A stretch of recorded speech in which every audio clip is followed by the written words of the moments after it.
Hey guys, what's up? In this tutorial we're going to show you how you can resize objects and elements on your canvas on Inkscape in 2026. So let us get started.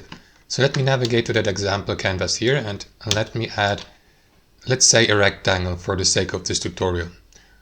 Or you may go, I don't know, with a 3D box or with an ellipse and so on and so forth. So if I, for example, add an ellipse or a rectangle and position it here, I will need to switch to the select tool first here in the top left, and after that click into the given shape and you will see these markers here in the corners and at the edges of the selected shape. You may also navigate to the layers and objects list here to the right and click into the given object from that list of layers, or expand the layer and you will see all assigned shapes to it. So left click into it, and after that use these markers in the corners. For example, left click into one of them, hold your left mouse and move your mouse to resize the given object. You can do the same with an ellipse or with a circle or a triangle, or with any other object or element you add to your layer or canvas. And that's how it works, guys.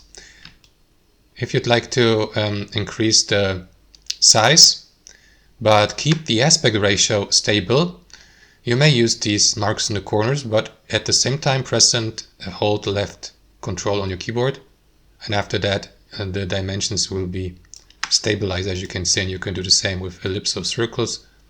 For example, if you'd like to draw a perfect circle, select the ellipse tool, press and hold left shift on your keyboard, and after that you will see, left control on your keyboard, of course, and after that the circle will have these dimensions here.